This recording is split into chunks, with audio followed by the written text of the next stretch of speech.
నమస్కారం.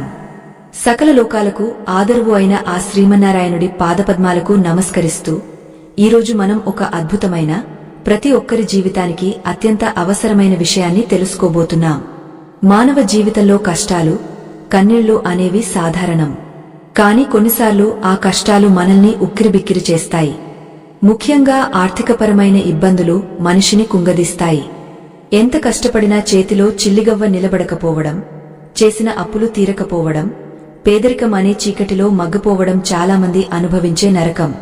అయితే చీకటి ఎంత దట్టంగా ఉన్నా సూర్యోదయం తప్పక వస్తుంది. అలాగే మన కష్టాల రాత్రి ముగిసి సిరి సంపదలు అనే వెలుగు మన జీవితంలోకి రాబోతోందని చెప్పడానికి కొన్ని సంకేతాలు ముందుగానే కనిపిస్తాయని సాక్షాత్తు ఆ శ్రీకృష్ణ పరమాత్ముడే తెలియజేశాడు.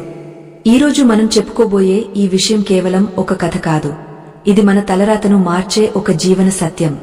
ముందుగా మన పురాణ ఇతిహాసాలలో, ధర్మశాస్త్రాలలో నిగుజంగా దాగి ఉన్న ఇటువంటి అరుదైన ఆధ్యాత్మిక రహస్యాలను వెలికితీసి మీకోసం అందిస్తున్న మా ఈ ప్రయత్నం మీకు నచ్చినట్లయితే దయచేసి మీ అభిమానాన్ని తెలియజేయండి. మీరు ఇచ్చే ప్రోత్సాహం మాకు ఎంతో విలువైనది. ఇలాంటి మరిన్ని దైవిక విషయాలు, ధర్మ సందేహాలు ఎప్పటికప్పుడు తెలుసుకోవడానికి మా ఈ ఆధ్యాత్మిక కుటుంబంలో మీరు కూడా ఒక సభ్యుడిగా చేరాలని మనస్ఫూర్తిగా కోరుకుంటున్నాను. ఈ కథనాన్ని చివరి వరకు ఎక్కడా ఆపకుండా వినండి. ఎందుకంటే ఇందులో చెప్పబోయే ప్రతి మాట, ప్రతి గుర్తును మీ జీవితంలో ఇప్పుడు జరుగుతూ ఉండవచ్చు. అది మీకు తెలిస్తే రాబోయే అదృష్టాన్ని మీరు రెండు చేతులా స్వాగతించవచ్చు.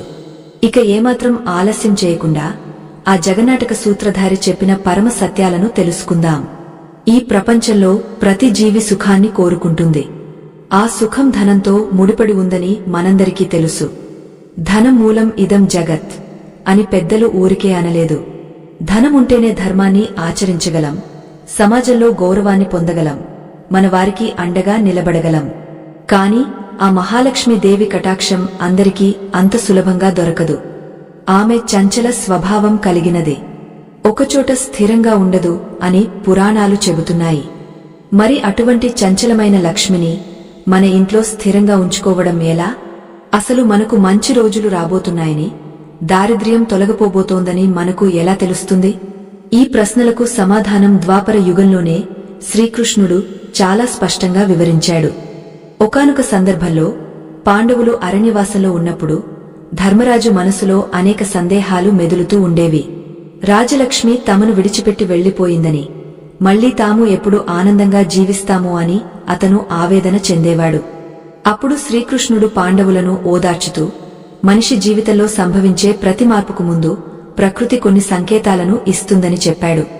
ఎలాగైతే వర్షం పడే ముందు నల్లటి మబ్బులు ఆకాశాన్ని కమ్ముకుంటాయో, చల్లని గాలి వీస్తుందో, అలాగే ఒక మనిషి దశ తిరిగే ముందు, అతడు అపర కుబేరుడు అయ్యే ముందు అతని చుట్టూ, అతనిలోనూ, అతని ప్రవర్తనలోనూ కొన్ని ప్రత్యేకమైన మార్పులు చోటు చేసుకుంటాయని పరమాత్ముడు వివరించాడు. మనం గమనించాలే గాని విశ్వం ఎప్పుడూ మనతో మాట్లాడుతూనే ఉంటుంది. రాబోయే కాలాన్ని ఏదో ఒక రూపంలో సూచిస్తూనే ఉంటుంది. కాని మనుషులు తమ దైనందిన జీవితపు పరుగులో పడి ఆ సూక్ష్మమైన సంకేతాలను గమనించలేకపోతున్నారు. అందుకే చాలామంది అదృష్టం తలుపు తట్టినప్పుడు ఆ తలుపు తీయడం మర్చిపోతారు. ఈరోజు మనం చెప్పుకోబోయే ఈ 3 ప్రధానమైన గుర్తులు గనుక మీ అనుభవంలోకి వస్తే ఖచ్చితంగా మీ జీవితం బంగారు మయంగా మారబోతోందని అర్థం. వీటిని నిర్లక్ష్యం చేయకండి. శ్రీకృష్ణుడు చెప్పిన దాని ప్రకారం సంపద అనేది కేవలం డబ్బు నోట్ల రూపంలోనో, బంగారు ఆభరణాల రూపంలోనో మాత్రమే రాదు. అది ఒక ప్రశాంతతతో, ఒక అవకాశంతో, ఒక అనుకోని సంఘటనతో మొదలవుతుంది. చాలామంది లక్ష్మీదేవి అనుగ్రహం కోసం పూజలు చేస్తారు, వ్రతాలు చేస్తారు. అవి మంచివే. కాని అంతకంటే ముఖ్యమైనది మన అంతరంగం. మన పాత్ర శుభ్రంగా లేనప్పుడు అందులో అమృతం పోసినా అది నిలబడదు కదా. అలాగే మన మనస్సు, మన శరీరం, మన ఇల్లు సంపదను స్వీకరించడానికి సిద్ధంగా లేనప్పుడు ఎంత ధనం వచ్చినా అది నీటిమీద రాతలా కరిగిపోతుంది. అందుకే భగవంతుడు ముందుగా మనల్ని సిద్ధం చేస్తాడు. ఆ సిద్ధం చేసే ప్రక్రియలో కనిపించే లక్షణాలే ఈ గుర్తులు. మన పూర్వీకులు కూడా ఈ విషయాన్ని బలంగా నమ్మేవారు. లక్ష్మీ కటాక్షం అనేది ఒక వ్యక్తి యొక్క పూర్వజన్మ సుకృతం మీద ఆధారపడి ఉంటుందని అంటారు. కాని ఆ సుకృతం ఫలించే సమయం ఆసన్నమైందని చెప్పడానికి కొన్ని శకునాలు ఎదురవుతాయి. మనం ఇప్పుడు లోతుగా విశ్లేషించుకోబోయే ఆ 3 గుర్తులు ఏవో తెలిస్తే మీరు ఆశ్చర్యపోతారు. ఎందుకంటే అవి చాలా సాధారణంగా అనిపించవచ్చు, కాని వాటి వెనుక ఉన్న అర్థం చాలా లోతైనది. ఉదాహరణకు, మీరు ఎప్పుడైనా గమనించారా? కొన్ని రోజులు మీకు ఏ కారణం లేకుండానే చాలా ఉల్లాసంగా అనిపిస్తుంది. మనసులో ఏదో తెలియని ధైర్యం వస్తుంది. అప్పటి వరకు ఉన్న భయాలన్నీ పటాపంచలైపోతాయి. ఇది కేవలం మీ మానసిక స్థితిలో మార్పు అనుకుంటే పొరపాటే. ఇది మీ ఆత్మకు అందిన ఒక సంకేతం. మీ ఆత్మకు తెలుసు, రాబోయే రోజుల్లో మీరు ఒక ఉన్నతమైన స్థితికి వెళ్లబోతున్నారని. ఆ విషయాన్ని మీ మెదడుకు చేరవేసే ప్రయత్నమే ఆ ఉల్లాసం. ఇలాంటి సూక్ష్మమైన విషయాలను కృష్ణుడు చాలా చక్కగా వివరించాడు. మనం ఇప్పుడు ప్రధాన అంశంలోకి వెళ్లబోతున్నాం. అయితే దీనికి ముందు మనం ఒక చిన్న నిజాన్ని అంగీకరించాలి. మనం పేదరికాన్ని అసహించుకుంటాం, కాని పేదరికం కూడా ఒక గురువు లాంటిదే. అది మనకు జీవితం విలువను నేర్పుతుంది. శ్రీకృష్ణుడు కుచేలుడికి ఐశ్వర్యాన్ని ఇచ్చే ముందు కుచేలుడు అనుభవించిన పేదరికం అతన్ని భక్తి మార్గంలో నడిపించింది. అంటే కష్టాలు అనేవి మనల్ని కాల్చి శుభ్రం చేసే అగ్ని లాంటివి. ఆ అగ్నిలో కాలిన తర్వాతే బంగారం మెరుస్తుంది. ఇప్పుడు మీరు పడుతున్న కష్టాలు కూడా మిమ్మల్ని ఆ మెరుపు కోసం సిద్ధం చేస్తున్నాయేమో. కాబట్టి నిరాశ చెందకండి. కృష్ణుడు చెప్పిన ఆ 3 గుర్తులలో ఒక్కటి కనిపించినా మీ దశ తిరిగినట్లే. మరి 3 గుర్తులు కనిపిస్తే ఇక మిమ్మల్ని ఆపడం ఎవరి తరము కాదు. మీరు కోరుకున్న ప్రతి కోరిక నెరవేరుతుంది. మీ ఇల్లు సిరి సంపదలతో కళకళలాడుతుంది. సమాజంలో మీకు తిరుగులేని గౌరవం దక్కుతుంది. అయితే ఆ గుర్తులు ఏమిటి? అవి ఎలా ఉంటాయి? వాటిని మనం ఎలా గుర్తించాలి? మొదటి గుర్తు గురించి తెలుసుకునే ముందు మనం ఒక ముఖ్యమైన విషయాన్ని గుర్తుంచుకోవాలి. లక్ష్మీదేవి శుచి, శుభ్రత ఉన్న చోట మాత్రమే ఉంటుంది. ఇది కేవలం ఇంటి శుభ్రతే కాదు, మనసు శుభ్రత కూడా. ఎవరి మనసులో అయితే అసూయ, ద్వేషం, పగ ఉంటాయో వారి దగ్గరకు సంపద వచ్చినా అది వారి నాశనానికే దారితీస్తుంది. అందుకే భగవంతుడు ముందుగా మన మనసును మారుస్తాడు.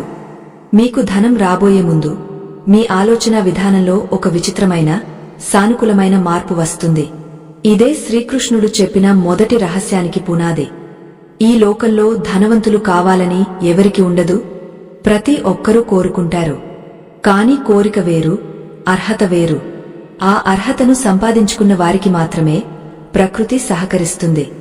మీరు గమనించండి, కొంతమంది రాత్రికి రాత్రే ధనవంతులు అయిపోతారు. లాటరీ తగిలిందో లేక ఏదో వ్యాపారం అనూహ్యంగా లాభపడిందో మనం చూస్తుంటాం. కాని అది యాదృచ్ఛికం కాదు. ఆ సంఘటన జరగడానికి కొన్ని రోజుల లేదా నెలల ముందు నుండే వారి ప్రవర్తనలో మార్పులు వచ్చి ఉంటాయి. వారికి తెలియకుండానే వారు ఆ సంపదను ఆకర్షించే శక్తిని పొంది ఉంటారు. ఆ శక్తిని ఎలా పొందాలో, ఆ సంకేతాలు ఏమిటో ఇప్పుడు మనం సవివరంగా ఒక్కొక్కటిగా తెలుసుకుందాం. ఇక్కడ మరో ఆసక్తికరమైన విషయమేమిటంటే, ఈ గుర్తులు స్త్రీలకు, పురుషులకు వేరు వేరుగా కనిపించవచ్చు, లేదా ఇద్దరికీ సమానంగానూ అనుభవంలోకి రావచ్చు. ముఖ్యంగా గృహిణులకు, ఇంటి ఆడపడుచులకు ఈ సంకేతాలు ముందుగా తెలుస్తాయని శాస్త్రం చెబుతోంది. ఎందుకంటే స్త్రీని గృహలక్ష్మిగా మనం భావిస్తాం. ఇంటికి రాబోయే మంచి చెడులు ఆమెకు అంతర్లీనంగా ముందే తెలుస్తాయి. అందుకే మన పెద్దలు ఇంట్లో స్త్రీ కంటికి కన్నీరు రాకుండా చూసుకోమని చెబుతారు. స్త్రీ సంతోషంగా ఉంటే ఆ ఇల్లు వైకుంఠంలా ఉంటుంది. అదే స్త్రీ ఏడ్చింది అంటే ఆ ఇంట దారిద్ర్యం తాండవిస్తుంది. కృష్ణుడు ద్రౌపదికి ఎప్పుడూ అండగా నిలబడటానికి కారణం ఇదే. ఆమెను సంతోషపెట్టడం ద్వారా పాండవులకు విజయం తథ్యమని ఆయనకు తెలుసు. ఇప్పుడు అసలు విషయానికి వద్దాం. శ్రీకృష్ణ పరమాత్ముడు ఉద్ధవుడికి మరియు అర్జునుడికి వేర్వేరు సందర్భాలలో బోధించిన జ్ఞానసారం నుండి ఈ 3 ప్రధాన లక్షణాలను మనం స్వీకరించాం. వీటిని శ్రద్ధగా వినండి, మీ జీవితంతో పోల్చుకోండి. మానవుడి జీవితం 3 దశలలో ఉంటుంది. 1 ఆలోచన, 2 మాట, 3 చేత. కృష్ణుడు చెప్పిన గుర్తులు కూడా ఈ 3 దశలలోనే కనిపిస్తాయి. మొదటి గుర్తు మీ ఆలోచనలకు సంబంధించింది. రెండో గుర్తు మీ మాట మరియు ప్రవర్తనకు సంబంధించింది. మూడో గుర్తు మీ చుట్టూ జరిగే సంఘటనలకు సంబంధించింది. ఈ క్రమాన్ని బట్టి చూస్తే సంపద అనేది బయట నుండి లోపలికి రాదు, ముందు లోపల పుట్టి ఆ తర్వాత బయట కనిపిస్తుంది. ఎంత గొప్ప సత్యం కదా. మనం పేదరికంలో ఉన్నప్పుడు మన మనస్సు ఎప్పుడూ చిరాకుగా ఉంటుంది. చిన్న చిన్న విషయాలకే కోపం వస్తుంది. పక్కవారిని చూసి అసూయ కలుగుతుంది. వాడు బాగుపడ్డాడు, నేను ఇలాగే ఉండిపోయాను అనే ఆత్మన్యూనతా భావం మనల్ని తొలిచేస్తుంది. కాని ఎప్పుడైతే మీ జాతకం మారబోతోందో, ఎప్పుడైతే ఆ లక్ష్మీదేవి మీ ఇంట్లో అడుగుపెట్టడానికి సిద్ధంగా ఉందో, అప్పుడు మీలో ఒక అద్భుతమైన మార్పు వస్తుంది. అది ఎంత నిశ్శబ్దంగా వస్తుందంటే మీరు దాన్ని గమనించలేకపోవచ్చు కూడా. కాని ఆ మార్పు చాలా బలమైనది. ఏదైనా ఒక విత్తనం మొలకెత్తాలంటే భూమి మెత్తగా ఉండాలి, తగినంత తేమ ఉండాలి. కఠినమైన రాతి నేలమీద విత్తనం వేస్తే అది వృక్షంగా మారుతుందా? మారదు.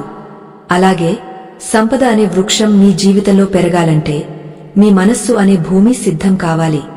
ఆ భూమిని సిద్ధం చేయడానికి భగవంతుడు మీలో కలిగించే ఆ మొదటి మార్పు, ఆ మొదటి గుర్తు ఏమిటో తెలుసా? ఇది చాలా విచిత్రంగా ఉంటుంది. డబ్బు లేనప్పుడు కూడా మీరు డబ్బు ఉన్నవారిలా ఆలోచించడం మొదలు పెడతారు. కాని అది అహంకారంతో కాదు, ఒక రకమైన తృప్తితో. మీకు ఒక ఉదాహరణ చెబుతాను. ఒక వ్యక్తి చాలా అప్పుల్లో ఉన్నాడు అనుకుందాం. ప్రతిరోజూ వడ్డీలు కట్టలేక సతమతమవుతున్నాడు. అటువంటి పరిస్థితిలో అతనికి నిద్ర పట్టదు, తిన్నది వంటబట్టదు. కాని ఉన్నట్టుండి ఒకరోజు ఉదయం లేవగానే అతని మనసులో ఆ భారం అనిపించదు. సమస్య అలాగే ఉంది, అప్పులు అలాగే ఉన్నాయి, కాని అతని లోపల భయం మాయమైపోతుంది.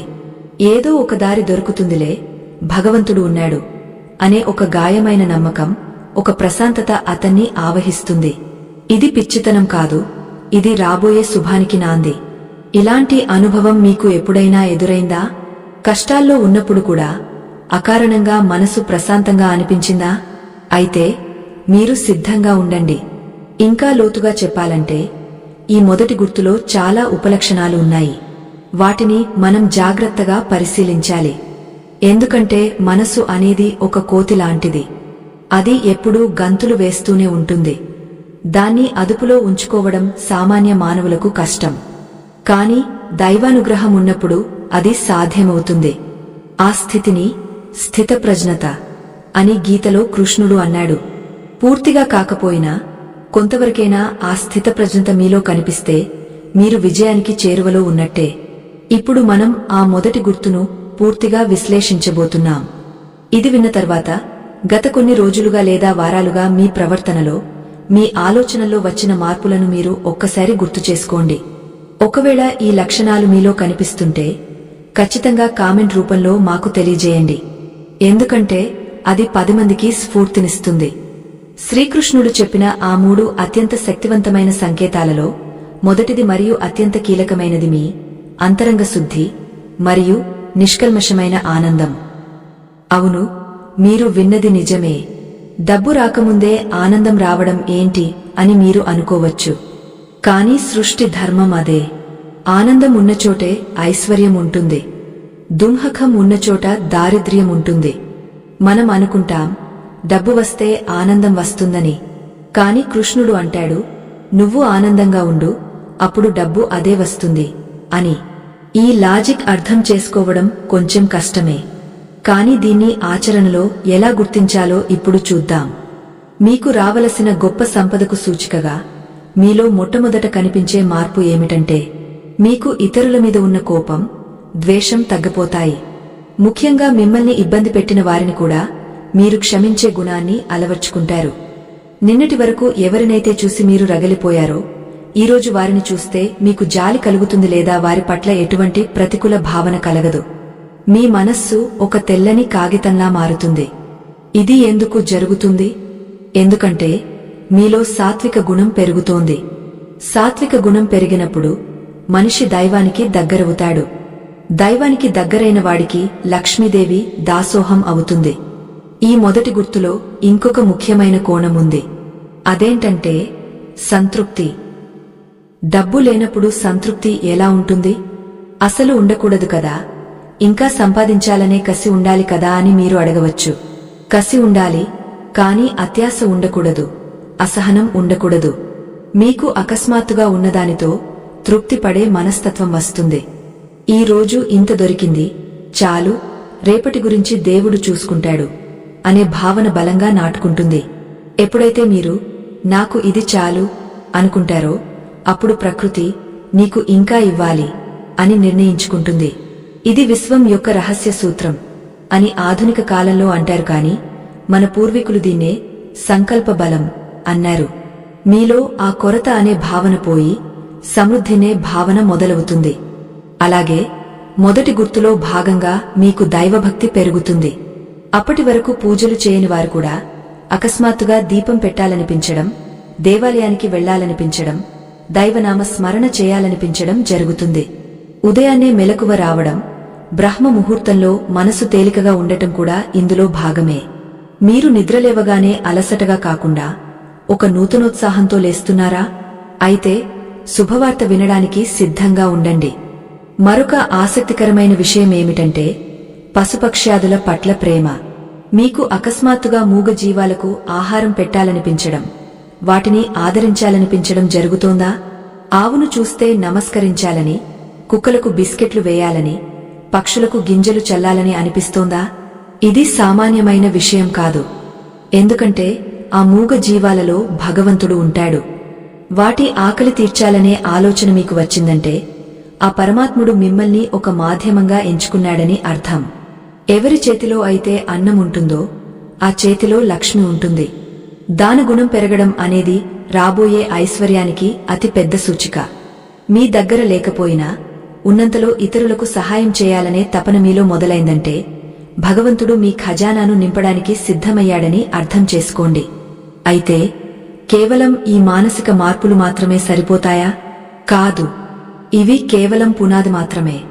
దీని తర్వాత మీ మాట తీరులో, మీ నడవడికలో వచ్చే మార్పులు మరింత ఆశ్చర్యకరంగా ఉంటాయి.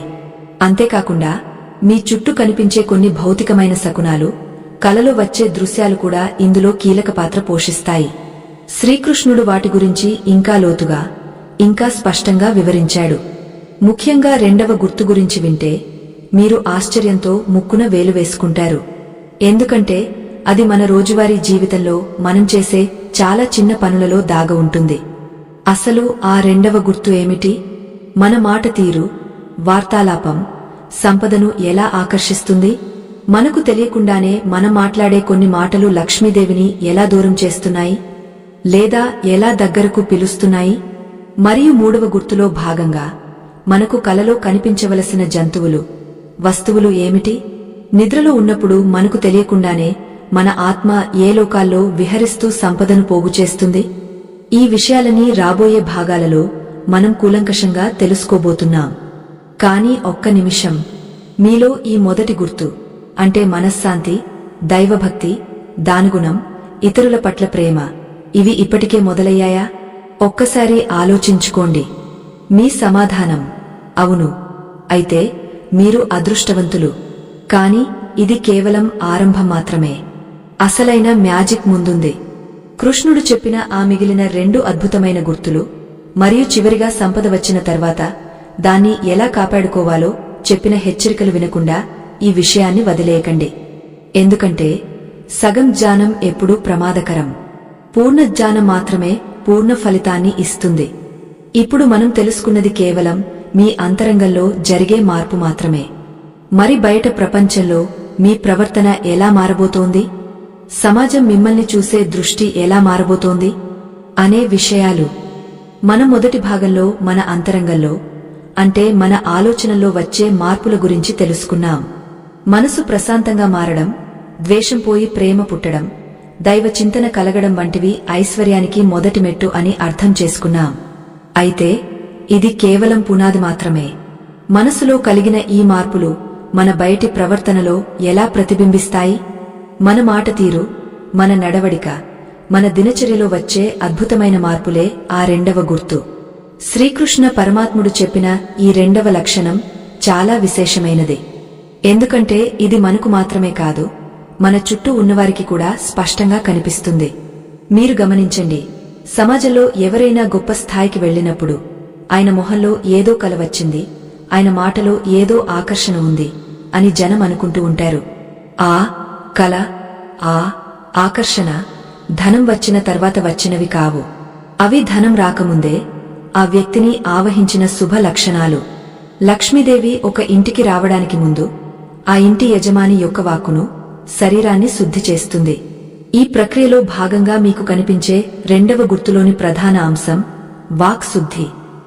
మన పెద్దలు అంటారు, నోరు మంచిదైతే ఊరు మంచిదవుతుంది అని. కాని ఆధ్యాత్మికంగా చూస్తే నోరు మంచిదైతే నారాయణుడు కరుణిస్తాడు అని అర్థం. మీకు రాబోయే ఐశ్వర్యానికి అతి పెద్ద సంకేతం మీ మాటలో వచ్చే మాధుర్యం. నిన్నటి వరకు గట్టిగా మాట్లాడే మీరు, చిన్నదానికి చిరాకు పడే మీరు అకస్మాత్తుగా చాలా నెమ్మదిగా, మృదువుగా మాట్లాడటం మొదలు పెడతారు. మీ గొంతులో ఒక తెలియని గాంభీర్యం, ఒక శాంతం చోటు చేసుకుంటాయి. ఎవరైనా మిమ్మల్ని రెచ్చగొట్టినా మీరు చిరునవ్వుతో సమాధానం ఇస్తారే తప్ప తిరిగా అరవరు. ఇది ఎందుకు జరుగుతుందో తెలుసా? సరస్వతీ దేవి కటాక్షం లేకుండా లక్ష్మీదేవి అనుగ్రహం కలగదు. మన మాట్లాడే మాటల్లో సత్యం, ధర్మం, ప్రియం ఎప్పుడైతే ఉంటాయో అప్పుడు ఆ నాలుక మీద లక్ష్మి నాట్యం చేస్తుందని పురాణాలు చెబుతున్నాయి. మీకు తెలియకుండానే మీరు అబద్ధాలు చెప్పడం తగ్గస్తారు. అనవసరమైన వాదనలకు దూరంగా ఉంటారు. మౌనం అర్ధాంగీకారం అన్నట్లుగా గొడవ జరిగే చోట మౌనంగా ఉండటానికి ఇష్టపడతారు. ఇలా మీ మాట తీరు మారిందంటే మీ జేబు నిండబోతోందని అర్థం. ముఖ్యంగా పరనింద అంటే ఇతరుల గురించి చెడుగా మాట్లాడటం, చాడీలు చెప్పడం అనేది దరిద్రానికి పెద్ద సంకేతం. ఒకవేళ మీరు గతంలో అలా చేసి ఉండి ఇప్పుడు అకస్మాత్తుగా మీకు అలా చేయడం ఇష్టం లేకపోతే, ఎవరైనా మీ దగ్గరకు వచ్చి పక్కవారి గురించి చెడుగా చెబుతుంటే మీకు వినాలనిపించకపోతే అది చాలా శుభ పరిణామం. మీ ఆత్మ ఆ వ్యర్థమైన మాటల నుండి మిమ్మల్ని దూరంగా ఉంచుతోంది. ఎందుకంటే శుభ్రమైన మనసులో, శుభ్రమైన మాటలో మాత్రమే ఐశ్వర్యం నిలుస్తుంది. ఈ రెండవ గుర్తులో మరొక ముఖ్యమైన భాగం కుటుంబ సంబంధాలు. శ్రీకృష్ణుడు ఎప్పుడు చెబుతాడు, గృహమే దేవాలయం అని. లక్ష్మీదేవి స్త్రీ స్వరూపిణి. ఏ ఇంట్లో అయితే స్త్రీలు గౌరవించబడతారో, ఏ ఇంట్లో అయితే భార్యాభర్తల మధ్య అన్యోన్యత పెరుగుతుందో ఆ ఇంట్లోకి నడిచి రావడానికి లక్ష్మి ఇష్టపడుతుంది. మీకు ధన యోగం పట్టడానికి ముందు మీ ఇంట్లో గొడవలు వాటంతటా అవే సద్దుమణిగిపోతాయి. భార్యాభర్తల మధ్య అనవసరమైన వాగ్వివాదాలు తగ్గిపోతాయి. ఒకరినొకరు అర్థం చేసుకునే తత్వం పెరుగుతుంది. ఇన్నాళ్లు చిన్న చిన్న విషయాలకు అరుచుకున్న మీరు ఇప్పుడు కలిసి మాట్లాడుకుంటారు. మీ జీవిత భాగస్వామి ముఖంలో మీకు సంతోషం కనిపిస్తుంది. ఇంట్లో పిల్లలు కూడా మాట వినడం మొదలు పెడతారు. ఇంటి వాతావరణం ప్రశాంతంగా ఒక ఆలయంలా మారుతుంది. సాయంత్రం వేళ ఇంట్లో దీపం పెట్టినప్పుడు ఆ దీపకాంతిలో మీ ఇల్లు మెరిసిపోతున్నట్లు అనిపిస్తుంది. ఇవన్నీ మీ ప్రమేయం లేకుండానే జరుగుతాయి. ఇవి ఆ తల్లి రాకకు సంకేతాలు. ఎక్కడైతే కలహాలు ఉండవో అక్కడ కలి ప్రభావం ఉండదు. కలి లేని చోట సిరి ఉంటుంది అని శాస్త్రవచనం. ఇంకొక ఆశ్చర్యకరమైన మార్పు మీ ఆహారపు అలవాట్లలో వస్తుంది. ఇది చాలామంది గమనించరు కాని ఇది చాలా బలమైన సంకేతం. తామసిక ఆహారం అంటే అతిగా కారం, మసాలాలు, నిల్వ ఉంచిన పదార్థాలు, మాంసాహారం వంటి వాటి మీద మీకు తెలియకుండానే విరక్తి కలుగుతుంది. సాత్వికమైన ఆహారం, పండ్లు, పాలు, తీపి పదార్థాలు తినాలనిపిస్తుంది. తక్కువ తినాలనిపిస్తుంది. ఇది ఎందుకు జరుగుతుందంటే మీ శరీరం ఆ దైవిక శక్తిని తట్టుకోవడానికి తనను తాను శుద్ధి చేసుకుంటోంది. కడుపు తేలికగా ఉంటేనే మనసు తేలికగా ఉంటుంది. మనసు తేలికగా ఉంటేనే మంచి ఆలోచనలు వస్తాయి. ఆ మంచి ఆలోచనలే సంపదకు మార్గాలు వేస్తాయి. అలాగే మీ నిద్ర అలవాట్లలో కూడా మార్పులు వస్తాయి. దరిద్రమున్నప్పుడు మనిషికి అతి నిద్ర ఉంటుంది లేదా అసలు నిద్ర పట్టదు. కాని ఐశ్వర్యం వచ్చే ముందు మీకు సుఖ నిద్ర పడుతుంది. అలాగే సూర్యోదయానికి ముందే మెలకువ వస్తుంది. అలారం లేకుండానే బ్రహ్మ ముహూర్తంలో మీరు నిద్రలేస్తారు. ఆ సమయంలో వాతావరణం అంతా దైవిక శక్తితో నిండి ఉంటుంది. ఆ శక్తిని గ్రహించడానికి ప్రకృతి మిమ్మల్ని నిద్రలేపుతుంది. ఉదయాన్నే లేచి స్నానం చేసి శుభ్రమైన బట్టలు వేసుకోవాలని, ఇంటిని శుభ్రం చేసుకోవాలని అనిపిస్తుంది. బద్ధకం అనేది మీ దరిదాపుల్లోకి కూడా రాదు. ఒక కొత్త ఉత్సాహం, ఏదో సాధించాలనే తపన మీలో ఉరకలేస్తుంది. ఇప్పుడు మనం చెప్పుకోబోయే మరొక ఉపలక్షణం చాలా అద్భుతమైనదే. అదే శారీరక తేజస్సు. మీ చర్మం రంగు ఏదైనా కావచ్చు, కాని మీ ముఖంలో ఒక తెలియని కళ, గ్లో, వస్తుంది. మీ కళ్లలో ఒక మెరుపు వస్తుంది. మిమ్మల్ని చూసిన వాళ్ళు, ఏంటి ఈ మధ్య చాలా బాగున్నా, ఏమైనా కొత్తగా వాడుతున్నావా అని అడుగుతారు. కాని మీరు ఏమీ వాడరు. అది మీ అంతరాత్మ ఆనందం బయటకు ప్రసరించడం వల్ల వచ్చే కాంతి. దీన్నే బ్రహ్మ తేజస్సు లేదా లక్ష్మీ కళ అంటారు. నుదుటి మీద కుంకుమ లేదా బొట్టు పెట్టుకుంటే అది ఎంతో అందంగా, నిండుగా కనిపిస్తుంది. అద్దంలో మిమ్మల్ని మీరు చూసుకున్నప్పుడు మీకే ముచ్చట వేస్తుంది. ఇది ఆత్మవిశ్వాసానికి నిదర్శనం. ఆత్మవిశ్వాసం ఉన్నచోట విజయం ఉంటుంది. శ్రీకృష్ణుడు అర్జునుడితో మాట్లాడుతూ, అర్జునా, ఎవరికైతే కష్టాల్లో కూడా ధైర్యం సడలదో, ఎవరైతే తమ కర్తవ్యాన్ని చిరునవ్వుతో చేస్తారో వారి వెనుక నేను ఉంటాను, నా వెనుక సంపద ఉంటుంది అని చెప్పాడు. ఈ రెండవ గుర్తులో భాగంగా మీ పని పట్ల మీకు శ్రద్ధ పెరుగుతుంది. ఇన్నాళ్లు ఏదో యాంత్రికంగా, అయిష్టంగా చేసిన పనులను ఇప్పుడు మీరు ప్రేమతో చేస్తారు. మీ ఆఫీసులోనూ, వ్యాపారంలోనూ, పొలంలోనూ మీరు చేసే పనిలో నైపుణ్యం పెరుగుతుంది. కొత్త ఆలోచనలు వస్తాయి. సమస్యలకు పరిష్కారాలు మీ మెదడులో తళుకున మెరుస్తాయి. ఇతరులు మీ సలహాల కోసం రావడం మొదలు పెడతారు. సమాజంలో మీకు తెలియకుండానే ఒక గౌరవం పెరుగుతుంది. నిన్నటి వరకు మిమ్మల్ని లెక్క చేయని వారు కూడా ఈరోజు మిమ్మల్ని చూసి నమస్కారం పెడతారు. మీ మాటకు విలువ ఇస్తారు. ఇది కేవలం డబ్బు వల్ల వచ్చే గౌరవం కాదు, మీ వ్యక్తిత్వ వికాసం వల్ల వచ్చే గౌరవం. డబ్బుతో కొన్న గౌరవం డబ్బు పోగానే పోతుంది. కాని గుణంతో వచ్చిన గౌరవం శాశ్వతం.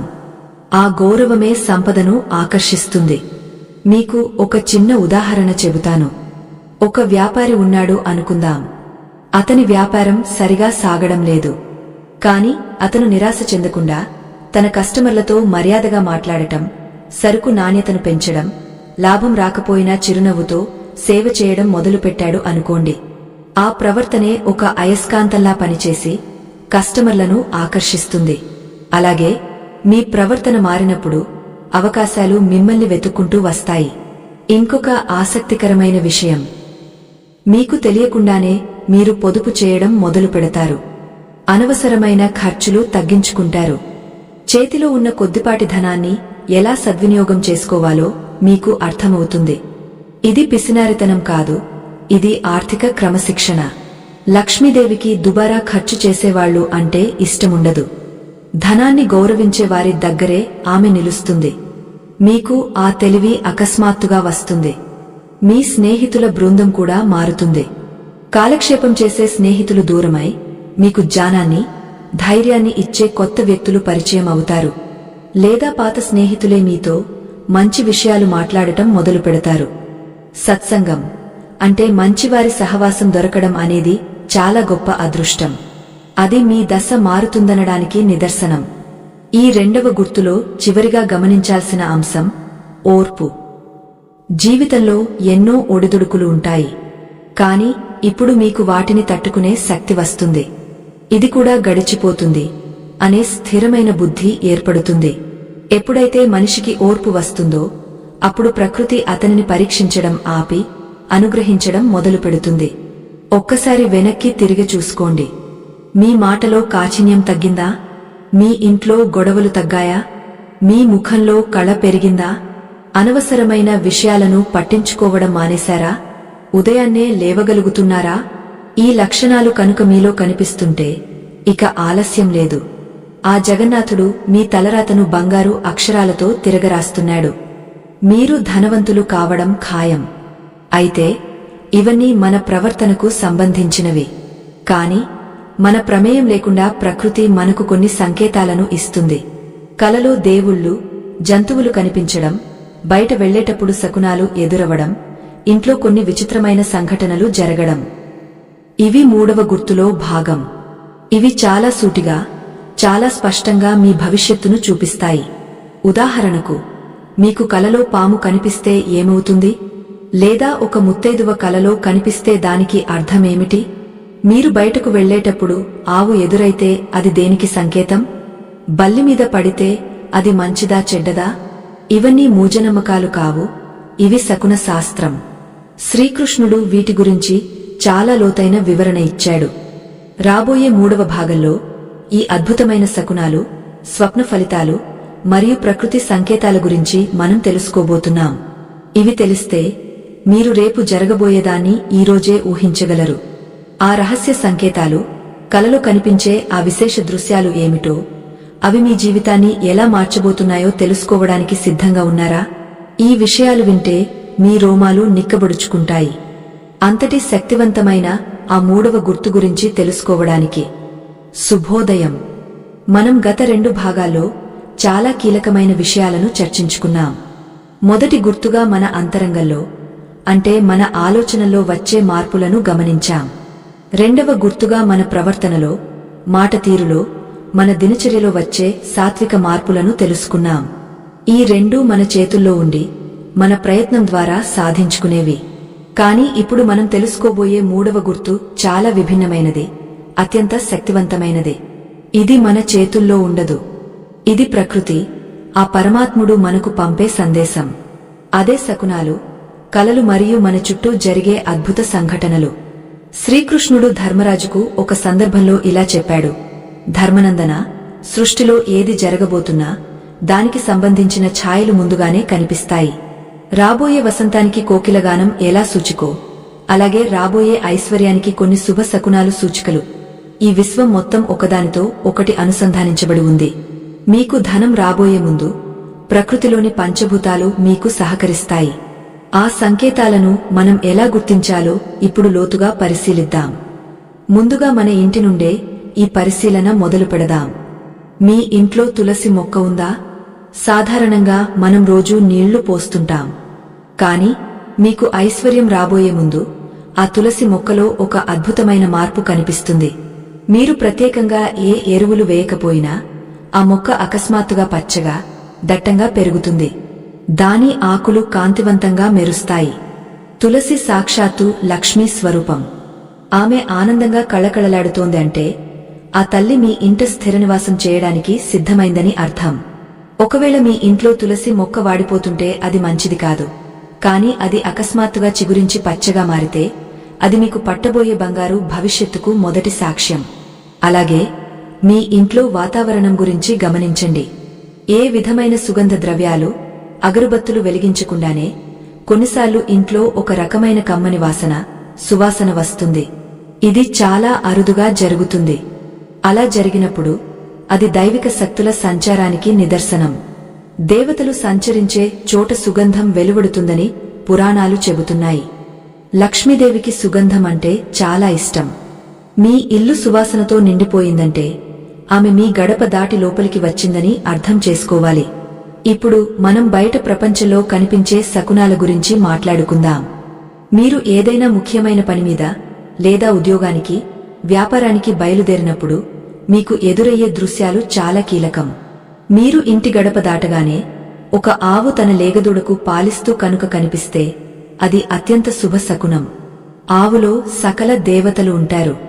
అందులోనూ తల్లి ఆవు తన బిడ్డకు పాలివ్వడం అనేది వాత్సల్యానికి, సమృద్ధికి సంకేతం. ఆ దృశ్యం మీకు కనిపించిందంటే ఆ రోజు మీకు తిరుగులేదు. మీకు రావలసిన బాకీలు వసూలు కావడం లేదా కొత్త ధనలాభం కలగడం ఖాయం. అలాగే మీరు వెళ్లే దారిలో ఎవరైనా ముత్తైదువ, అంటే నిండు సుమంగళి, చేతిలో నీళ్ల బిందెతోగాని, పూలతోగాని, పసుపు కుంకుమలతోగాని ఎదురైతే ఇక మీ పంట పండినట్లే. స్త్రీని శక్తి స్వరూపినిగా భావిస్తాం. నిండు కుండతో స్త్రీ ఎదురు రావడమంటే మీ జీవితం కూడా ఆ కుండలా నిండుగా ఉండబోతోందని ప్రకృతి చెబుతున్నమాట. అలాగే గుడి గంటల శబ్దం, వేద మంత్రాల ఘోష లేదా శంఖం నాదం మీకు అప్రయత్నంగా వినిపిస్తే అది భగవంతుడు మీకు ఇస్తున్న ఆశీర్వాదం. శ్రీకృష్ణుడు పక్షుల గురించి కూడా ప్రస్తావించాడు.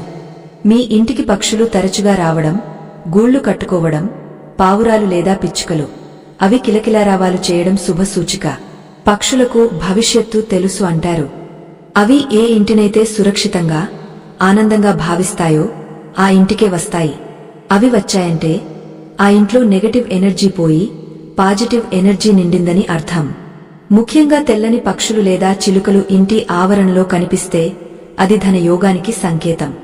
ఇప్పుడు అతి ముఖ్యమైన, ఆశ్చర్యకరమైన విషయం గురించి చెప్పుకుందాం. అదే కలలు, స్వప్న శాస్త్రం. మన నిద్రలో వచ్చే కలలు కేవలం మెదడు కల్పనలు కాదు. నిద్రలో మన ఆత్మ స్వేచ్ఛగా విహరిస్తుంది. ఆ సమయంలో భవిష్యత్తు తాలూకు దృశ్యాలు మనకు కనిపిస్తాయి.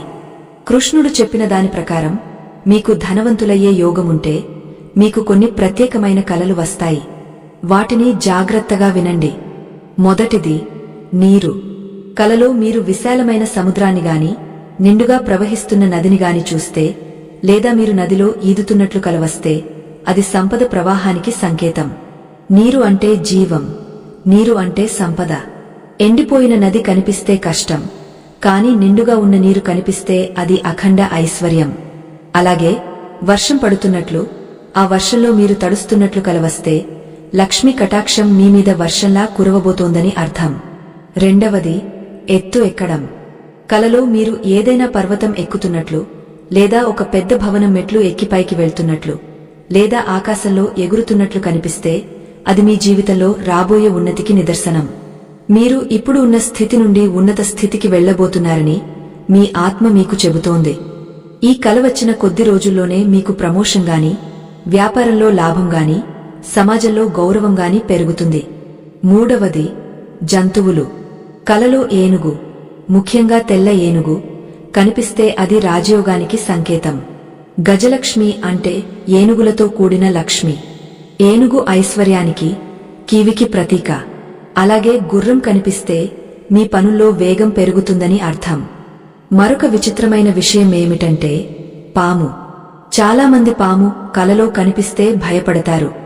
కాని స్వప్నశాస్త్రం ప్రకారం పాము పడగ విప్పి నిలబడినట్లు, లేదా ఏదైనా సంపదను కాపాడుతున్నట్లు, లేదా తెల్లని పాము కనిపిస్తే అది నిధి నిక్షేపాలకు సంకేతం. మీకు అనుకోని ధనం కలిసి వస్తుందని అర్థం. అయితే పాము మిమ్మల్ని కరిచినట్లు కాకుండా ప్రశాంతంగా ఉన్నట్లు కనిపిస్తేనే ఈ ఫలితముంటుంది. నాలుగవది దైవ దర్శనం. కలలో మీకు ఇష్ట దైవం గాని, దేవాలయం గాని, పూజారులు గాని, లేదా పూజా సామాగ్రి, పువ్వులు, పసుపు, కుంకుమ కనిపిస్తే అది సాక్షాత్తు భగవంతుడి పిలుపు.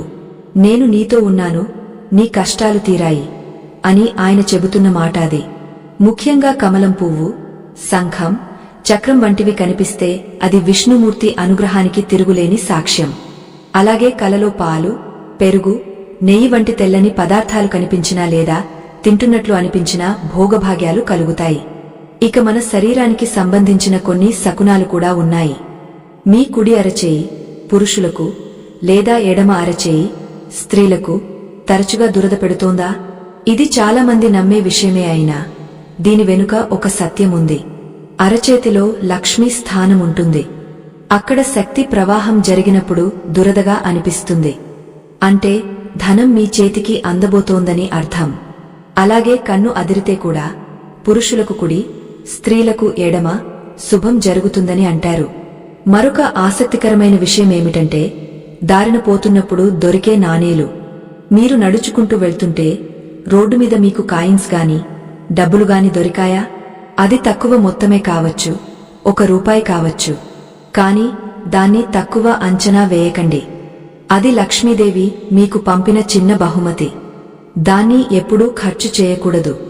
దాన్ని శుభ్రం చేసి, పసుపు రాసి మీ దేవుడి గదిలో లేదా మీ పర్సులో భద్రంగా దాచుకోవాలి. అది మిగిలిన ధనాన్ని ఆకర్షించే అయస్కాంతంలా పనిచేస్తుంది. ధనం దొరకడం అనేది మీ అదృష్టం తలుపు తట్టిందనడానికి నిదర్శనం. మీ ఇంటికి అనుకోకుండా అతిథులు రావడం కూడా ఒక మంచి సంకేతమే. అతిథి దేవో భవ అని మన సంస్కృతి. ముందస్తు సమాచారం లేకుండా భోజన సమయానికి ఎవరైనా సజ్జనులు, లేదా సాధువులు, లేదా చిన్నపిల్లలు మీ ఇంటికి వస్తే వారికి విసుగు చెందకుండా కడుపు నిండా అన్నం పెట్టండి. వారు రూపం మార్చుకుని వచ్చిన దేవతలు కావచ్చు. వారు తృప్తిగా వెళ్తే ఆ ఇంటికి సిరి సంపదలు వెల్లువలా వస్తాయి.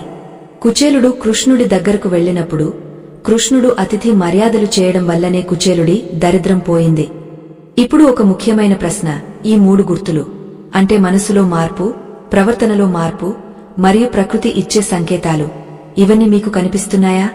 ఒకవేళ కనిపిస్తే మీరు కోటీశ్వరులు కాబోవడం ఖాయం. కానీ ఇక్కడే ఒక పెద్ద మెలిక ఉంది. ఒక ప్రమాదం పొంచి ఉంది. డబ్బు రావడం వేరు, అది నిలబడటం వేరు. రావణాసురుడు దుర్యోధనుడు, హిరణ్యకశ్యపుడు వీరిందరికీ అంతులేని సంపద ఉంది. కాని అది వారికి నాశనాన్ని తెచ్చిపెట్టింది తప్ప శాంతిని ఇవ్వలేదు. చివరికి ఆ సంపద వారిని వదిలి వెళ్లిపోయింది. ఎందుకంటే లక్ష్మీదేవికి ఒక అక్క ఉంది. ఆమె పేరు అలక్ష్మి, జ్యేష్ఠాదేవి. పురాణాల ప్రకారం లక్ష్మీదేవి రావడానికి ముందు కొన్నిసార్లు అలక్ష్మి వచ్చి మనల్ని పరీక్షిస్తుంది. లేదా లక్ష్మి వచ్చిన వెంటనే మనలో అహంకారం పెరిగితే లక్ష్మి వెళ్లిపోయి అలక్ష్మి తిష్టవేస్తుంది. శ్రీకృష్ణుడు ఉద్ధవుడికి ఒక రహస్యం చెప్పాడు. సంపద వచ్చిన కొత్తలో మనిషి చేసే కొన్ని చిన్న తప్పులు ఆ సంపదను ఆవిరి చేస్తాయి. లక్ష్మిని నిలబెట్టుకోవాలంటే కొన్ని కఠినమైన నియమాలు పాటించాలి. మీకు ఈ సంకేతాలు కనిపించి ధనం రావడం మొదలైన వెంటనే మీరు చేయవలసిన పనులు కొన్ని ఉన్నాయి, చేయకూడని తప్పులు కొన్ని ఉన్నాయి. వాటిని గనుక మీరు నిర్లక్ష్యం చేస్తే వచ్చిన అదృష్టం వెనక్కి తిరిగి వెళ్లిపోతుంది. అసలు లక్ష్మీదేవి కంటే ముందు వచ్చే ఆ లక్ష్మి ఎవరు? ఆమెను ఎలా గుర్తించాలి? సంపద రాగానే మనం ఏమేం తప్పులు చేస్తాం? ఆ తప్పుల నుండి మనల్ని మనం ఎలా కాపాడుకోవాలి? కృష్ణుడు చెప్పిన ఆ ధన రక్షణ సూత్రాలు ఏమిటి? ఇవి తెలుసుకోకపోతే ఇప్పటివరకు మనం తెలుసుకున్నదంతా వృధా అయిపోతుంది. ఎందుకంటే నిలబడని డబ్బు నీటి మీద బుడగలాంటిది. మీకు కష్టపడి వచ్చిన అదృష్టం శాశ్వతంగా మీతోనే ఉండిపోవాలంటే, మీ ఇల్లు తరతరాలకు సిరిసంపదలతో తులతుగాలంటే రాబోయే 4వ భాగం తప్పక వినాలి. అందులో మనం ధర్మం, దానం మరియు సంపదను స్థిరీకరించే రహస్యాల గురించి మాట్లాడుకోబోతున్నాం. ఆ పరమ రహస్యాలను తెలుసుకోవడానికి, మీ అదృష్టాన్ని శాశ్వతం చేసుకోవడానికి. నమస్కారం.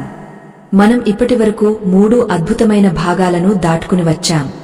ఆ పరమాత్ముడు మనకు పంపే శుభ సంకేతాలు, మనలో వచ్చే మార్పులు, ప్రకృతి చూపే శకునాలు అన్నీ తెలుసుకున్నాం. ఇవన్నీ విన్న తర్వాత మీ మనసులో ఆనందం, ఉత్సాహం నిండిపోయి ఉంటాయి. అమ్మయ్యా, నాకు మంచి రోజులు రాబోతున్నాయి అని మీరు ఊపిరి పీల్చుకుని ఉంటారు. కాని ఇక్కడే అసలైన భట్టం మొదలవుతుంది. ఇక్కడే చాలామంది పప్పులో కాలేస్తుంటారు. ఈ 4వ భాగం వినకపోతే మీకు దక్కిన అదృష్టం చేజారిపోయే ప్రమాదముంది. అందుకే శ్రీకృష్ణుడు కేవలం సంపదను ఎలా పొందాలో చెప్పడమే కాదు, దాన్ని ఎలా కాపాడుకోవాలో, అది మనల్ని నాశనం చేయకుండా ఎలా జాగ్రత్త పడాలో కూడా చాలా స్పష్టంగా హెచ్చరించాడు. ఈ ప్రపంచంలో ధనం సంపాదించడం ఒక ఎత్తు అయితే, దాన్ని నిలబెట్టుకోవడం మరొక ఎత్తు. మనం చాలామందిని చూస్తుంటాం. అకస్మాత్తుగా కోట్లు గడిస్తారు, కార్లు, బంగళాలు కొంటారు. కాని కొన్నాళ్లకే మళ్లీ రోడ్డు మీదకు వచ్చేస్తారు. ఉన్నదంతా పోగొట్టుకుని అప్పుల పాలై పరువు పోగొట్టుకుంటారు. ఇలా ఎందుకు జరుగుతుంది? లక్ష్మీదేవి ఎందుకు అంత త్వరగా వారిని విడిచిపెట్టి వెళ్లిపోతుంది? దీనికి కారణం అలక్ష్మి. అవును, లక్ష్మీదేవికి ఒక అక్క ఉంది. ఆమె పేరే జ్యేష్ఠాదేవి లేదా అలక్ష్మి. పురాణాల ప్రకారం క్షీరసాగర మథనం జరిగేటప్పుడు అమృతం కంటే ముందు హాలాహలం, విషం పుట్టింది. అలాగే లక్ష్మీదేవి పుట్టకముందు అలక్ష్మి పుట్టింది. ఈ విషయం వెనుక ఉన్న పరమ రహస్యమేమిటంటే, సంపద మీ దగ్గరకు వచ్చే ముందు లేదా వచ్చిన వెంటనే ఈ అలక్ష్మి కూడా మీ ఇంట్లోకి ప్రవేశించడానికి ప్రయత్నిస్తుంది. ఆమె దారిద్ర్యానికి, దురదృష్టానికి, కలహాలకు అధిదేవత. ఆమె ఎక్కడ ఉంటుందో తెలుసా? ఎక్కడైతే అహంకారం ఉంటుందో, ఎక్కడైతే అధర్మం ఉంటుందో, ఎక్కడైతే పరిశుభ్రత లోపిస్తుందో అక్కడ ఆమె తిష్ట వేస్తుంది. లక్ష్మీదేవి మీ ఇంటికి వస్తున్నప్పుడు మీకు తెలియకుండానే మీలో గర్వం పెరిగితే లక్ష్మీదేవి వెనక్కి వెళ్లిపోయి అలక్ష్మి లోపలికి వస్తుంది. అప్పుడు ఉన్న సంపద ఆవిరైపోవడమే కాదు, లేనిపోని రోగాలు, గొడవలు వచ్చిపడతాయి. శ్రీకృష్ణుడు దీని గురించి వివరిస్తూ, సంపద అనేది మనిషి యొక్క నిజస్వరూపాన్ని బయటపెట్టే ఒక పరీక్ష అని అన్నాడు. పేదరికంలో ఉన్నప్పుడు అందరూ వినయంగానే ఉంటారు, చేతులు కట్టుకుని ఉంటారు. కాని జేబులో 4 డబ్బులు పడగానే మనిషి నడక మారుతుంది, చూపు మారుతుంది. నిన్నటి వరకు స్నేహితులతో కలివిడిగా ఉన్న వ్యక్తి డబ్బు రాగానే వారిని తక్కువ చేసి చూస్తాడు, బంధువులను దూరం పెడతాడు, తల్లిదండ్రుల మాటను లెక్క చేయడు. ఇది అలక్ష్మి ప్రభావం. ఎప్పుడైతే మీ బుద్ధి వక్రరిస్తుందో అప్పుడే మీ పతనం ప్రారంభమైనట్లు లెక్క. ముఖ్యంగా శ్రీకృష్ణుడు హెచ్చరించిన కొన్ని ప్రమాదకరమైన అలవాట్లు ఉన్నాయి. సంపద రాగానే చాలామంది చేసే మొదటి తప్పు, అన్నం పరబ్రహ్మ స్వరూపం అనే మాటను మర్చిపోవడం. డబ్బు లేనప్పుడు ఆకలి విలువ తెలుస్తుంది. మెతుకు మెతుకును గౌరవిస్తారు. కాని డబ్బు రాగానే హోటళ్లలో విందులో సగం తిని సగం పారేయడం మొదలు పెడతారు. ఆహారాన్ని వృధా చేయడం, అన్నాన్ని నిందించడం వంటివి చేస్తే అన్నపూర్ణేశ్వరి ఆగ్రహిస్తుంది. అన్నం ఎక్కడ అవమానించబడుతుందో అక్కడ సిరి నిలబడదు. మీ ఇంట్లో మిగిలిన అన్నాన్ని డస్ట్ బిన్లో పారేస్తున్నారా? అయితే మీరు లక్ష్మీదేవిని బయటకు గేలేస్తున్నట్లే. రెండవ ప్రమాదం స్త్రీలను అవమానించడం. ఇది చాలా తీవ్రమైన విషయం. లక్ష్మీదేవి స్త్రీ స్వరూపం. మీ దగ్గర డబ్బు ఉందని గర్వంతో మీ భార్యను గాని, తల్లిని గాని, తోటి ఉద్యోగునులను గాని చులకనగా చూస్తే, వారికంట కన్నీరు పెట్టిస్తే మీ బ్యాంక్ బ్యాలెన్స్ ఎంత ఉన్నా అది శూన్యం అయిపోతుంది. రావణాసురుడి లంక బంగారు మయం. కాని సీతమ్మ కన్నీరు ఆ లంకను బూడిద చేసింది. కౌరవుల దగ్గర అంతులేని సైన్యం, సంపద ఉన్నాయి. కాని ద్రౌపదిని అవమానించిన పాపానికి వారు సర్వనాశనం అయ్యారు. సంపద పెరిగే కొద్దీ ఇంట్లో ఆడవారి పట్ల మీ గౌరవం ఇంకా పెరగాలి. అప్పుడే ఆ సంపద వృద్ధి చెందుతుంది. మూడవ తప్పు సోమరితనం. మనం రెండవ భాగంలో చెప్పుకున్నాం, లక్ష్మి వచ్చే ముందు మనిషి చురుగ్గా ఉంటాడు, బ్రహ్మ ముహూర్తంలో లేస్తాడు అని.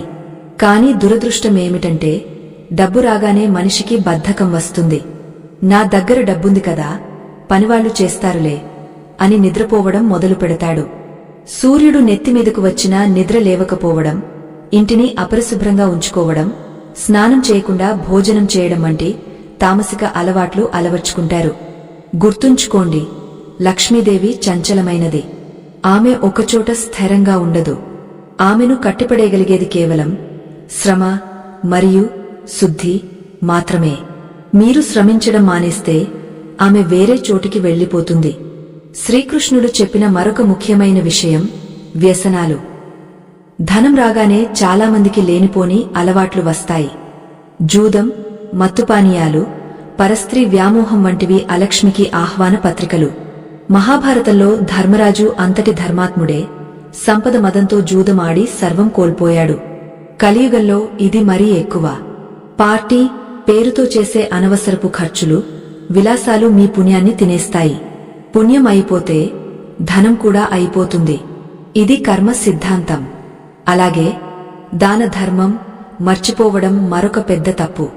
మీరు పేదరికంలో ఉన్నప్పుడు దేవుడా నాకు డబ్బు ఇస్తే పేదలకు సాయం చేస్తాను అని మొక్కుకుంటారు. కాని డబ్బు రాగానే ఇది నా కష్టం, వాళ్లకి ఎందుకు ఇవ్వాలి అనే స్వార్థం పుడుతుంది. పిసినారితనం పెరుగుతుంది. పక్కవాడికి సహాయం చేయడానికి చెయ్యి రాదు. శ్రీకృష్ణుడు అంటాడు, నేను నీకు ఇచ్చింది నువ్వు 10 మందికి పంచడానికే. నీ దగ్గర ఉన్నది కేవలం నీ అవసరానికి మాత్రమే కాదు, సమాజ అవసరానికి కూడా. నువ్వు ఆ నీటిని ఆపుచేస్తే అది మురిగపోతుంది. ప్రవహించేలా చేస్తేనే అది స్వచ్ఛంగా ఉంటుంది. మీరు దానం ఆపేస్తే ప్రకృతి మీకు ఇచ్చే దారిని కూడా మూసివేస్తుంది. ఇంకొక సూక్ష్మమైన విషయమేమిటంటే వాక్ పరుషత్వం. మనం ముందే చెప్పుకున్నాం, మంచి మాట ఐశ్వర్యానికి సంకేతమని. కాని డబ్బు ప్రభావం వల్ల మళ్లీ మీ నోరు జారడం మొదలు పెడితే, అహంకారంతో మాట్లాడితే అది వినాశనానికి నాంది. డబ్బు ఉంటే ఏదైనా మాట్లాడొచ్చు అనుకుంటే పొరపాటే. శని ప్రభావం మనిషి నాలుక మీద మొదట కనిపిస్తుంది. ఎప్పుడైతే మీరు పనివారిని, తక్కువ స్థాయి వారిని తిట్టడం మొదలు పెడతారో అప్పుడే మీ పతనం ఖరారైందని అర్థం. కృష్ణుడు చెప్పిన ఈ విషయాలను బట్టి మనకు ఏమర్థమవుతోంది? సంపద అనేది ఒక బాధ్యత. అది ఒక ఆయుధం లాంటిది. అది రక్షించగలదు, చంపగలదు. అది ఎవరి చేతిలో ఉంది అనేదాన్ని బట్టి ఫలితముంటుంది. మీరు యోగ్యులు కాకపోతే ఆ సంపదే మిమ్మల్ని నాశనం చేస్తుంది. అందుకే మన పెద్దలు ఐశ్వర్యం వస్తే అణిగమణిగ ఉండాలి అని చెప్పారు.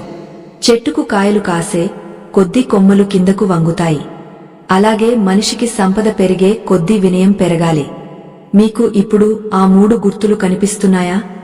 సంతోషం. అయితే వెంటనే జాగ్రత్త పడండి. మీలో ఏమాత్రం గర్వం రాకుండా చూసుకోండి. మీ పాత స్నేహితులను మర్చిపోకండి. మీ మూలాలను మర్చిపోకండి. ఏ గుడికి వెళ్లి అయితే మీరు కోరుకున్నారో ఆ గుడిని మర్చిపోకండి. ఏ తల్లిదండ్రుల ఆశీర్వాదంతో మీరు ఎదిగారో వారిని నిర్లక్ష్యం చేయకండి. మరి ఈ అలక్ష్మిని మన ఇంటి దరిదాపుల్లోకి రాకుండా చేయాలంటే ఏం చేయాలి? వచ్చిన లక్ష్మిని స్థిరలక్ష్మిగా ఎలా మార్చుకోవాలి? దీనికి శ్రీకృష్ణుడు కొన్ని అద్భుతమైన ధర్మసూత్రాలు మరియు పరిహారాలు చెప్పాడు. ఇవి పూజలు మాత్రమే కాదు, ఇవి జీవన విధానాలు. మీరు ప్రతిరోజు చేయవలసిన కొన్ని చిన్న చిన్న పనులు ఉన్నాయి. అవి చేస్తే మీ సంపదకు ఏ దృష్టి దోషం తగలదు, ఏ గ్రహ దోషం అడ్డురాదు. అలాగే సంపదలో కొంత భాగాన్ని ఎలా ఖర్చు చేయాలో కూడా ఒక లెక్క ఉంది. మన సంపాదనలో ఎంత శాతం దేవుడికి, ఎంత శాతం దానానికి, ఎంత శాతం పొదుపుకు కేటాయించాలి? ఈ ఆర్థిక గణితం గురించి శ్రీకృష్ణుడు ఉద్ధవుడికి వివరించాడు. ఇది తెలిస్తే మీ సంపద తరగదు, పెరుగుతూనే ఉంటుంది. రాబోయే 5వ భాగంలో మనం ఆ అత్యంత విలువైన ధన రక్షణ ఉపాయాల గురించి, పాటించవలసిన పంచమహాయజ్ఞాల గురించి తెలుసుకోబోతున్నాం. ఇవి చాలా శక్తివంతమైనవి. వీటిని ఆచరిస్తే మీ ఇంట్లో లక్ష్మీదేవి పద్మాసనం వేసుకుని కూర్చుంటుంది, ఇక కదలదు. ఆ రహస్య ఉపాయాలు ఏమిటి? వాటిని ఎలా ఆచరించాలి? రోజువారీ జీవితంలో వాటిని ఎలా భాగం చేసుకోవాలి అనే విషయాలు తెలుసుకోవడానికి నమస్కారం. మనం ఇప్పటివరకు సాగిన ఈ ఆధ్యాత్మిక ప్రయాణంలో ఎంతో కీలకమైన దశకు చేరుకున్నాం. మొదట మనలో కలిగే మార్పులను గుర్తించాం, ఆ తర్వాత మన ప్రవర్తనలో వచ్చే శుభ పరిణామాలను తెలుసుకున్నాం, ప్రకృతి పంపే సంకేతాలను అర్థం చేసుకున్నాం, చివరగా ఆ సంపదను నాశనం చేసే అలక్ష్మి ప్రభావం గురించి హెచ్చరించుకున్నాం. ఇప్పుడు మనం అత్యంత ముఖ్యమైన ఘట్టంలో ఉన్నాం, అదే రక్షణ. వచ్చిన లక్ష్మిని పోనీయకుండా, కాలు కదపకుండా మన ఇంట్లోనే స్థిరంగా ఉంచుకోవడం ఎలా? శ్రీకృష్ణ పరమాత్ముడు ఉద్ధవుడికి ఉపదేశించిన స్థిర లక్ష్మీ రహస్యాలు ఏమిటి? ఈ 5వ భాగం మీ జీవితానికి ఒక కవచం లాంటిది.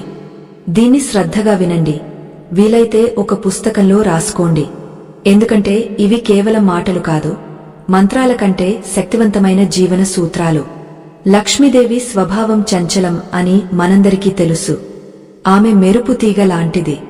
కాసేపు ఇక్కడ ఉంటుంది, మరుక్షణం మాయమైపోతుంది. మరి అటువంటి తల్లిని అమ్మవారే స్వయంగా నేను ఎక్కడికి వెళ్లను, ఇక్కడే ఉంటాను అని మాట ఇచ్చేలా చేయడమేలా? దీనికి కృష్ణుడు కొన్ని అద్భుతమైన నియమాలను, ధర్మాలను వివరించాడు. వీటిని ఆచరించడానికి మీకు కోట్లు ఖర్చు పెట్టాల్సిన అవసరం లేదు. కేవలం శ్రద్ధ, భక్తి ఉంటే చాలు. మొట్టమొదటి నియమం గడప పూజ. మన ఇంటి ప్రధాన ద్వారం కేవలం మనం లోపలికి రావడానికి మాత్రమే కాదు, అది లక్ష్మీదేవికి స్వాగత ద్వారం. శ్రీకృష్ణుడు చెప్పిన దాని ప్రకారం ఏ ఇంటి గడప అయితే ప్రతిరోజు శుభ్రంగా పసుపు కుంకుమలతో కళకళలాడుతూ ఉంటుందో ఆ ఇంటికి అలక్ష్మి, దరిద్ర దేవత రాలేదు. ఆమె గడప వరకు వచ్చి ఆ పవిత్రతను చూసి వెనక్కి వెళ్లిపోతుంది. కాని ఏ ఇంటి గడప దుమ్ముతో, బూజుతో, చెప్పులతో చిందరవందరగా ఉంటుందో అక్కడికి లక్ష్మీదేవి రాదు, నేరుగా దరిద్రమే వస్తుంది. అందుకే మీకు ధనయోగం పట్టగానే లేదా పట్టాలని కోరుకున్నప్పుడు ప్రతిరోజు ఉదయాన్నే సూర్యోదయానికి ముందే లేచి ఇంటి ముఖద్వారాన్ని శుభ్రం చేసి నీళ్లు చల్లి చిన్న ముగ్గు వేయడం అలవాటు చేసుకోండి. ఇది చాలా చిన్న పనిగా అనిపించవచ్చు, కాని దీని ఫలితం అమోఘం. ఆ ముగ్గు బియ్యం పిండితో వేస్తే ఇంకా మంచిది. ఎందుకంటే ఆ పిండిని చీమలు, చిన్న పురుగులు తింటాయి. ఉదయాన్నే ఒక జీవికి ఆహారం పెట్టిన పుణ్యం మీకు దక్కుతుంది. ఆ పుణ్యమే మీకు రక్ష. రెండవ ముఖ్యమైన నియమం వంటగది రహస్యం. అగ్నిదేవుడు, అన్నపూర్ణాదేవి కొలువై ఉండే చోట వంటగది. రాత్రిపూట ఎంగిలి గిన్నెలను, అపరిశుభ్రమైన పాత్రలను అలాగే వదిలేసి నిద్రపోవడం అనేది దరిద్రానికి అతి పెద్ద కారణం. రాత్రి సమయంలో నకారాత్మక శక్తులు, నెగటివ్ ఎనర్జీ సంచరిస్తుంటాయి. అవి ఆ ఎంగిలి వాసనకు ఆకర్షితమవుతాయి. దీనివల్ల ఇంట్లో అనారోగ్యాలు, గొడవలు వస్తాయి. లక్ష్మీదేవికి దుర్వాసన అంటే గిట్టదు. కాబట్టి కనీసం వంటగదిని శుభ్రం చేసి, స్టవ్ తుడిచి, గిన్నెలను కడిగలేదా నీళ్లు చల్లి పక్కన పెట్టి పడుకోవడం మంచిది. ఇది పాటిస్తే మీ ఇంట్లో ధాన్యానికి లోటు ఉండదు. ఇప్పుడు శ్రీకృష్ణుడు చెప్పిన పంచమహాయజ్ఞాల గురించి సరళంగా చెప్పుకుందాం. యజ్ఞం అంటే హోమం గుండం వేసి చేసేది మాత్రమే కాదు. ప్రతి గృహస్థుడు, కుటుంబమున్న వ్యక్తి ప్రతిరోజు చేయవలసిన 5 పనులు ఉన్నాయి. వీటిని చేస్తే ఆ ఇంటికి ఎలాంటి దోషాలు అంటవు, సంపద తరగదు. మొదటిది దేవయజ్ఞం, అంటే ఇంట్లో దీపం వెలిగించడం. ఉదయం సాయంత్రం దేవుడి ముందు దీపం వెలిగించి కనీసం 2 నిమిషాలు కళ్ళు మూసుకుని దండం పెట్టుకోవడం. దీపకాంతి అజ్ఞానాన్ని, దరిద్రాన్ని పారదోలుతుంది. ఏ ఇంట్లో సంధ్యా సమయంలో దీపం వెలగదో ఆ ఇల్లు శ్మశానంతో సమానం అని శాస్త్రం చెబుతోంది. మీకు ఎంత పని ఉన్నా సాయంత్రం వేళ దీపం పెట్టడం మర్చిపోకండి. రెండవది పితృయజ్ఞం, అంటే పెద్దలను గౌరవించడం. బతికున్న తల్లిదండ్రులను సేవించడం, చనిపోయిన పెద్దలను పండుగ రోజుల్లో తలుచుకోవడం. ఎవరి కళ్లలో అయితే తల్లిదండ్రుల ఆనందం కనిపిస్తుందో వారికి ఏ గ్రహ దోషాలు అడ్డురావు.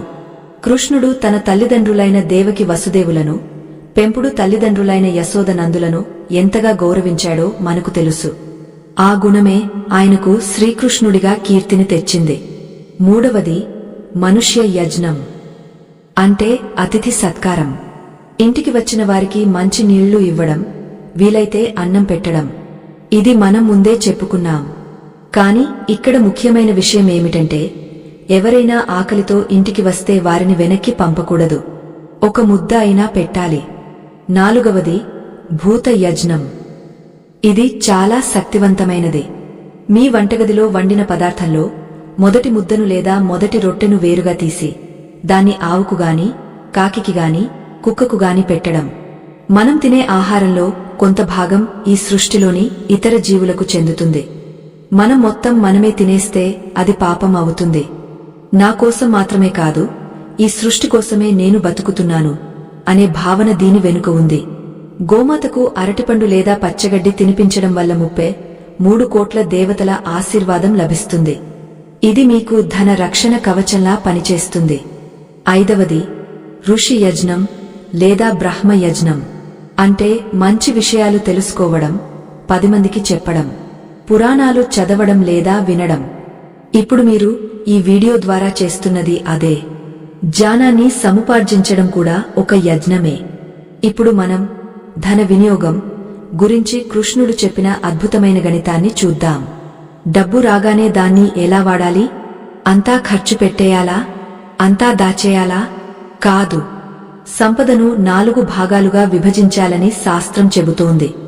మొదటి భాగం ధర్మం కోసం, అంటే మీ సంపాదనలో 10వ వంతు 10%, దేవుడికి లేదా సామాజిక సేవకు, పేదలకు సహాయం చేయడానికి కేటాయించాలి. దీన్ని దశమాంశం అంటారు. మీరు ఒక 100 రూపాయలు సంపాదిస్తే అందులో 10 రూపాయలు మీవి కావు, అవి ధర్మానికి చెందినవి. ఆ 10 రూపాయలు ఇవ్వడం వల్ల మిగిలిన 90 రూపాయలు పవిత్రమవుతాయి, సురక్షితంగా ఉంటాయి. ఇది ఒక బీమా లాంటిది. మీరు దేవుడికి భాగస్వామ్యం ఇస్తున్నారు. అప్పుడు మీ కష్టసుఖాలను దేవుడే చూసుకుంటాడు. రెండవ భాగం భోగం కోసం, అంటే మీ కుటుంబ అవసరాలకు, ఆహారానికి, బట్టలకు, చిన్న చిన్న సంతోషాలకు. పిసినారిలా ఉండకూడదు.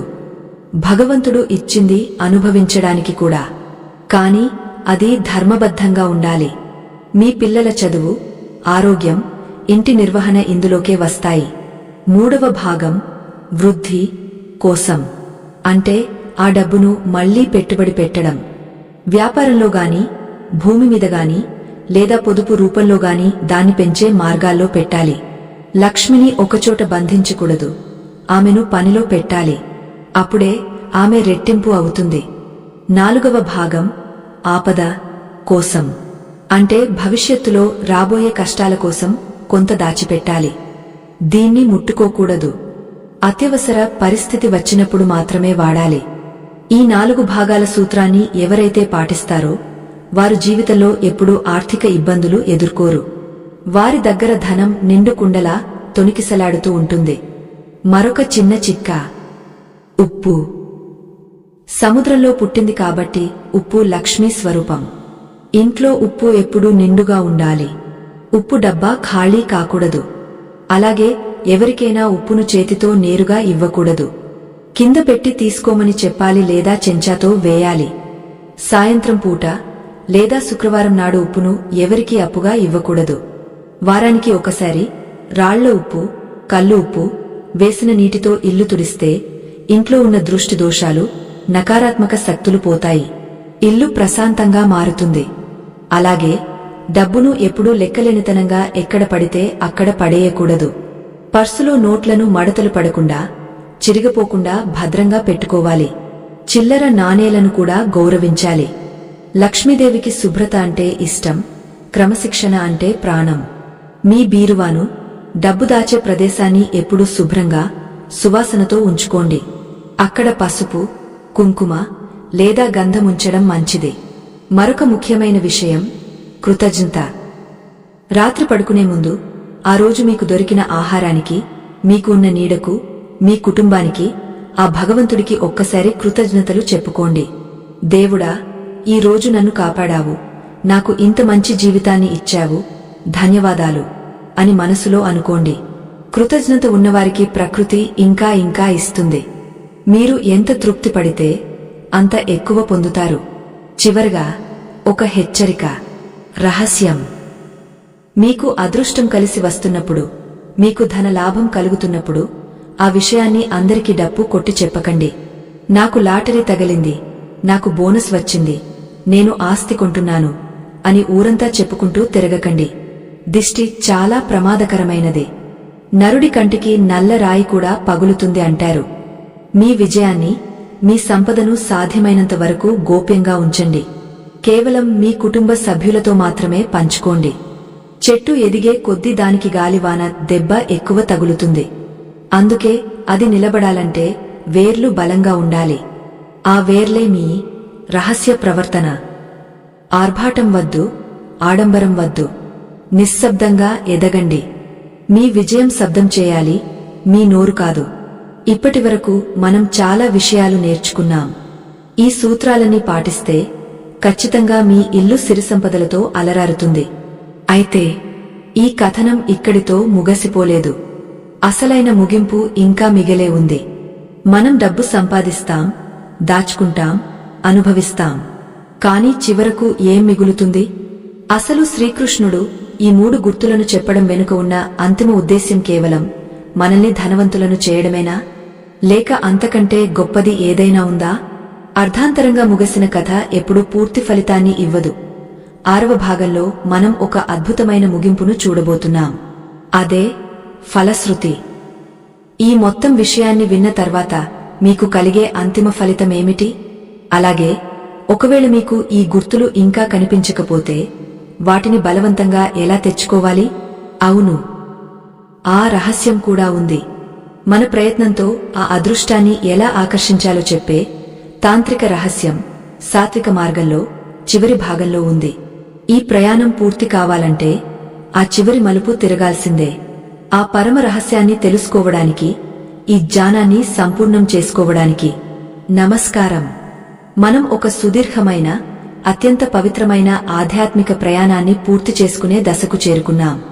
ఇప్పటివరకు మనం సాగించిన ఈ ప్రయాణం కేవలం సమాచారం తెలుసుకోవడం కోసం మాత్రమే కాదు. ఇది మన జీవితాన్ని సమూలంగా మార్చుకునే ఒక గొప్ప సంకల్పం. మొదటి భాగం నుండి 5వ భాగం వరకు మనం లక్ష్మీదేవి ఆగమన సంకేతాలను, మన అంతరంగంలో జరగాల్సిన మార్పులను, మనం పాటించాల్సిన ధర్మాలను మరియు మన సంపదకు వేసుకోవాల్సిన రక్షణ కవచాలను గురించి ఎంతో లోతుగా చర్చించుకున్నాం. అవన్నీ ఒక ఎత్తు అయితే ఈ చివరి భాగం ఒక ఎత్తు. ఎందుకంటే ఇక్కడే అసలైన ఫలశ్రుతి ఉంది. అంటే ఈ విషయాన్ని విన్న తర్వాత మీకు దక్కే అంతిమ ఫలితమేమిటి? ఒకవేళ మీకు ఆ 3 గుర్తులు ఇంకా కనిపించకపోతే వాటిని బలవంతంగా ఎలా తెచ్చుకోవాలి?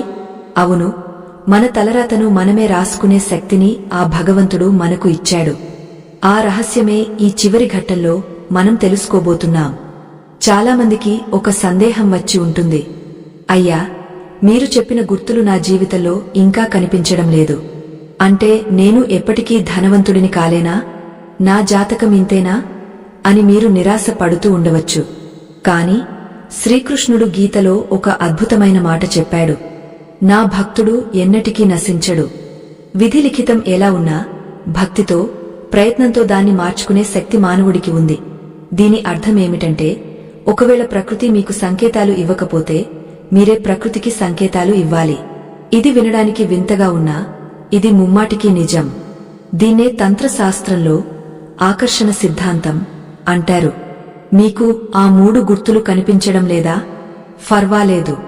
ఈ రోజు నుండే, ఈ క్షణం నుండే ఆ గుర్తులు మీ జీవితంలో ఉన్నట్లుగా మీరు ప్రవర్తించడం మొదలుపెట్టండి.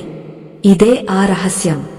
మీ మనసులో ప్రశాంతత లేకపోయినా ఉన్నట్లు నటించండి. మెల్లగా ఆ నటన నిజమవుతుంది. మీ చుట్టూ సానుకూల వాతావరణం లేకపోయినా మీరే దాన్ని సృష్టించుకోండి. మీ ఇంటిని ఆలయంలా మార్చుకోండి. ఉదయాన్నే లేవండి, దైవనామ స్మరణ చేయండి. మీరు ఆనందంగా ఉన్నట్లు, లక్ష్మీదేవి ఇప్పటికే మీ ఇంట్లో ఉన్నట్లు బలంగా నమ్మండి. ఎప్పుడైతే మీ నమ్మకం బలపడుతుందో అప్పుడు ఆ విశ్వం కూడా తలవంచి మీరు కోరుకున్నది మీ కాళ్ల దగ్గర పెడుతుంది. ఉదాహరణకు, మీకు ఆవు కనిపించడం లేదనుకోండి. మీరే దగ్గర్లో ఉన్న గోశాలకు వెళ్ళండి. ఆవును తాకండి, దానికి అరటిపండు తినిపించండి. శకునం మీ దగ్గరకు రాకపోతే మీరే శకునం దగ్గరకు వెళ్ళండి. అప్పుడు ఫలితం ఒక్కటే ఉంటుంది. మీకు గుడి గంటలు వినిపించడం లేదనుకోండి. మీరే గుడికి వెళ్ళండి, గంట కొట్టండి. ఆ శబ్దాన్ని మీ చెవుల నిండా, మనసు నిండా నింపుకోండి. ఇలా చేయడం వల్ల మీరు ఆ అదృష్టాన్ని బలవంతంగా మీ వైపు తిప్పుకుంటున్నారు అని అర్థం. ప్రయత్నం చేసేవాడికి దైవం తోడవుతాడు. ఊరికే కూర్చుని అదృష్టం కోసం ఎదురుచూసేవాడికి నిరాశే మిగులుతుంది. శ్రీకృష్ణుడు కుచేలుడి కథలో మనకు నేర్పిన పాఠం కూడా ఇదే. కుచేలుడు తన దారిద్ర్యాన్ని చూసి ఏడవలేదు. తన దగ్గర ఉన్న చిరిగిన బట్టలతోనే, చేతిలో ఉన్న గుప్పెడు అటుకులతోనే పరమాత్ముడిని చూడటానికి వెళ్ళాడు. అంటే అతను తన ప్రయత్నం చేశాడు. ఆ ఒక్క అడుగు అతన్ని కుబేరుడిని చేసింది. మీరు కూడా ఆ ఒక్క అడుగు వేయండి. ఈ వీడియోలు వినడం, ఈ విషయాలు తెలుసుకోవడం కూడా ఆ ప్రయత్నంలో భాగమే. మీరు ఈ జ్ఞానాన్ని వెతుక్కుంటూ వచ్చారంటేనే మీ మీద ఆ తల్లి అనుగ్రహం మొదలైందని అర్థం. లేకపోతే ఇంత గొప్ప విషయాలు మీ చెవిన పడేవి కావు. ఇప్పుడు మనం ధనానికి మరియు భక్తికి ఉన్న సంబంధాన్ని గురించి ఒక చేదు నిజాన్ని, ఒక తీపి నిజాన్ని తెలుసుకోవాలి. చాలామంది అనుకుంటారు, డబ్బు పాపిష్టిది, ఆధ్యాత్మికతకు డబ్బు అడ్డు అని. ఇది చాలా తప్పు అభిప్రాయం. ధర్మం ఆచరించడానికి కూడా ధనం కావాలి. ఆకలితో ఉన్నవాడికి వేదాంతం చెబితే వినడు. ముందు అన్నం పెట్టాలి. అన్నం పెట్టాలంటే డబ్బు కావాలి. అందుకే శ్రీకృష్ణుడు అర్జునుడిని రాజ్యం గెలవమని చెప్పాడు కాని సన్యాసం తీసుకోమని చెప్పలేదు. మీరు ధనవంతులు కావాలి, కోటీశ్వరులు కావాలి. కాని ఆ ధనం మీ దాసుడిగా ఉండాలి తప్ప మీరు ధనానికి దాసులు కాకూడదు. ఇదే అసలైన ఆధ్యాత్మిక విజయం. సంపద అనేది సముద్రం లాంటిది. మనం అందులో పడవలా ప్రయాణించాలి. పడవ నీటిలో ఉండాలి కాని నీరు పడవలో ఉండకూడదు. నీరు పడవలో చేరితే మునిగిపోతాం. అలాగే మనం సంపద మధ్యలో బతకాలి, కాని సంపద వ్యామోహం మన మనసులోకి రాకూడదు. ఎవరైతే ఈ స్థితిని సాధిస్తారో వారికి ఈ 3 గుర్తులు నిత్యం కనిపిస్తూనే ఉంటాయి. వారి జీవితం ఒక ఉత్సవంలా మారుతుంది. మనం ఇందాక చెప్పుకున్నట్లు ఈ కథనాన్ని విన్న ఫలితం, ఫలశ్రుతి గురించి ఇప్పుడు మాట్లాడుకుందాం. మన పురాణాల్లో ఏ కథ చెప్పినా చివరలో ఫలశ్రుతి చెబుతారు. ఈ కథను ఎవరైతే నిష్కల్మషమైన మనసుతో వింటారో, ఎవరైతే ఇతరులకు వినిపిస్తారో వారికి సకల శుభాలు కలుగుతాయి అని. ఇది మూఢనమ్మకం కాదు. దీని వెనుక ఒక శాస్త్రీయమైన కారణం ఉంది. శబ్దం అనేది ఒక శక్తి. మనం మంచి మాటలు విన్నప్పుడు మన మెదడులో సానుకూల తరంగాలు ఉత్పత్తి అవుతాయి. అవి మన ఆలోచనలను మారుస్తాయి. ఆలోచనలు మారితే పనులు మారుతాయి. పనులు మారితే ఫలితాలు మారుతాయి. ఈ సుదీర్ఘమైన వివరణను మీరు ఇంత శ్రద్ధగా విన్నారు అంటే మీ అంతరాత్మలో ఒక మార్పు మొదలైంది. మీలో ఉన్న ప్రతికూల ఆలోచనలు తొలగిపోయి, నేను సాధించగలను, నేను ఐశ్వర్యాన్ని పొందడానికి అర్హుడిని అనే నమ్మకం కలిగింది. ఈ నమ్మకమే మీ విజయానికి తొలిమెట్టు. ఈ రోజు నుండి సరిగా 41 రోజుల పాటు, దీన్నే మండల దీక్ష అంటారు, మీరు ఒక చిన్న నియమాన్ని పాటించండి. ప్రతిరోజు ఉదయం లేవగానే భూమాతకు నమస్కరించి గోవిందా గోవిందా గోవిందా అని 3 సార్లు అనండి. రాత్రి పడుకునే ముందు కూడా ఇదే నామాన్ని స్మరించండి. ఆ కలియుగ దైవం వెంకటేశ్వర స్వామి కూడా శ్రీకృష్ణుడి స్వరూపమే కదా. గోవిందా అనే నామంలో గోవు ఉంది, వేదముంది, భూమి ఉంది. ఆ ఒక్క మాట దారిద్ర్యాన్ని దహించి వేస్తుంది. అలాగే మన జీవితంలో కృతజ్ఞతాభావం ఎంత ముఖ్యమో మరొక్కసారి గుర్తు చేసుకుందాం. ఉన్నదానితో తృప్తి పడటం అంటే ప్రయత్నం ఆపేయడం కాదు. ఇప్పుడు నాకు ఉన్నది చాలు, కాని నా సామర్థ్యం ఇంకా ఉంది, 10 మందికి సహాయపడటానికి నేను ఇంకా సంపాదిస్తాను అనే భావనతో ముందుకు వెళ్ళాలి. అసూయను వదిలేయండి. పక్కవాడు కారు కొంటే సంతోషించండి. వాడికి ఇచ్చిన దేవుడు నాకు ఇస్తాడు అనుకోండి. మీరు ఇతరుల విజయాన్ని చూసి ఆనందిస్తే ఆ విజయం మీ ఇంటికి కూడా వస్తుంది. మీరు ఏడిస్తే ఆ ఏడుపే మీ ఇంటికి వస్తుంది. ఇది ప్రకృతి ధర్మం. శ్రీకృష్ణుడు ఉద్ధవుడికి చెప్పిన చివరి మాట ఏమిటంటే, ఉద్ధవా, ఈ లోకంలో ఏదీ శాశ్వతం కాదు. సంపద వస్తుంది, పోతుంది. యవ్వనం వస్తుంది, పోతుంది. కాని ధర్మం మరియు కీర్తి మాత్రమే శాశ్వతం. నువ్వు సంపాదించిన ధనంతో ఒక్క కన్నీటి చుక్కనైనా తుడవగలిగితే, ఒక్క ఆకలిగొన్నవాడి కడుపు నింపగలిగితే, ఆ రోజు నువ్వు నిజమైన కోటీశ్వరుడివి. ఎంత గొప్ప మాట!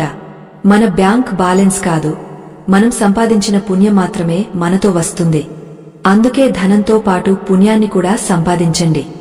మీరు గమనించారో లేదో, ఈ మొత్తం ప్రయాణంలో మనమెక్కడా లాటరీ టికెట్ కొనండి అనో, జుట్టు కత్తిరించకుండా ఉండండి అనో మూజనమ్మకాలు చెప్పలేదు. శ్రీకృష్ణుడు చెప్పినవన్నీ జీవన విధానాలే. మనసును మార్చుకోవడం, మాటను మార్చుకోవడం, ఇల్లును శుభ్రంగా ఉంచుకోవడం, దానం చేయడం, ఇవే నిజమైన పరిహారాలు. ఇవి పాటిస్తే లక్ష్మీదేవి రాకుండా ఎలా ఉంటుంది? ఖచ్చితంగా వచ్చి తీరుతుంది. మీ ఇల్లు సిరి సంపదలతో తులతూగుతుంది. ఇప్పుడు ఒక ముఖ్యమైన విన్నపం. ఈ జ్ఞానం, ఈ రహస్యాలు కేవలం మీ దగ్గరే ఉండిపోకూడదు. జ్ఞానం అనేది పంచితే పెరుగుతుంది, దాస్తే తరుగుతుంది. ఈ విషయాలు మీ బంధువులకు, మిత్రులకు, కష్టాల్లో ఉన్నవారికి తెలియజేయండి. ఈ వీడియోను వారికి పంపించడం ద్వారా మీరు వారికి ఒక కొత్త ఆశను, ఒక కొత్త దారిని చూపించిన వారవుతారు. అది కూడా ఒక రకమైన దానమే. విద్యా దానం, జ్ఞాన దానం అన్నింటికంటే గొప్పవి. మీరు ఈ కథనాన్ని పూర్తిగా విన్నందుకు ఆ భగవంతుడి ఆశీస్సులు మీకు తప్పక లభిస్తాయి. మీ ఇంట్లో లక్ష్మీదేవి తాండవించాలి, మీ కష్టాలన్నీ మంచులా కరిగిపోవాలి, మీ పిల్లలు ఉన్నత స్థితికి చేరుకోవాలి అని మనస్ఫూర్తిగా ఆ శ్రీమన్నారాయణుడిని ప్రార్థిస్తున్నాను. చివరగా ఒక బలమైన సంకల్పం తీసుకుందాం. కళ్ళు మూసుకుని మీ ఇష్టదైవాన్ని తలుచుకుని ఈ వాక్యాన్ని మనసులో గట్టిగా అనుకోండి. నేను ఐశ్వర్యవంతుడిని అవుతున్నాను. నేను ధర్మాన్ని ఆచరిస్తాను. నా దగ్గరకు వచ్చే సంపదతో నలుగురికి మంచి చేస్తాను. ఈ పాజిటివ్ అఫర్మేషన్, సంకల్పం మీ నాడీ వ్యవస్థలో బలంగా నాటుకుపోవాలి. మరొక్క మాట, దైవం మానుష రూపేణ అంటారు. దేవుడు మనిషి రూపంలో వస్తాడు. మీ చుట్టూ ఉన్నవారిలో ఎవరి రూపంలో ఆ కృష్ణుడు వచ్చి సహాయం చేస్తాడో తెలియదు. అందుకే అందరినీ గౌరవించండి. ఎవరినీ తక్కువ అంచనా వేయకండి. ఒక చిన్న చీమ కూడా మీకు దారి చూపించవచ్చు. ఈ అద్భుతమైన ఆధ్యాత్మిక ప్రయాణంలో మాతో పాటు నడిచినందుకు మీకు ధన్యవాదాలు. ఈ వీడియో మీకు నచ్చిందని, మీలో ఒక కొత్త ఉత్సాహాన్ని నింపిందని భావిస్తున్నాను. మా ఈ ప్రయత్నం వెనుక ఎంతో పరిశోధన, ఎంతో శ్రమ ఉన్నాయి. మా శ్రమకు తగిన ఫలితం మీ ఆనందమే. మీకు ఈ విషయాలు నచ్చితే దయచేసి మీ అమూల్యమైన అభిమానాన్ని తెలియజేయండి. అది మాకు ఎంతో బలాన్నిస్తుంది. అలాగే ఇలాంటి మరిన్ని ధార్మిక రహస్యాలు, పురాణగాథలు, జీవన సత్యాలు తెలుసుకోవడానికి మా ఈ ఆధ్యాత్మిక కుటుంబంలో మీరు ఎప్పటికీ తోడుగా ఉండాలని కోరుకుంటున్నాను. మనం అందరం కలిసి ఒక ధర్మబద్ధమైన, ఆనందకరమైన సమాజాన్ని నిర్మించుకుందాం. సర్వేజన సుఖినోభవంతు. లోకా సమస్తా సుఖినోభవంతు. మీ జీవితం సుఖ సంతోషాలతో, అష్ట ఐశ్వర్యాలతో వర్ధిల్లాలని కోరుకుంటూ స్వస్తి. వ్యాఖ్యల విభాగంలో మీ ఇష్ట దైవం పేరును గాని, లేదా జై శ్రీకృష్ణ అని గాని, గోవింద అని గాని వ్రాయండి. ఆ నామస్మరణతో ఈ చర్చను ముగిద్దాం. మీ స్పందన కోసం నేను ఎదురుచూస్తుంటాను. శుభం భూయాత్.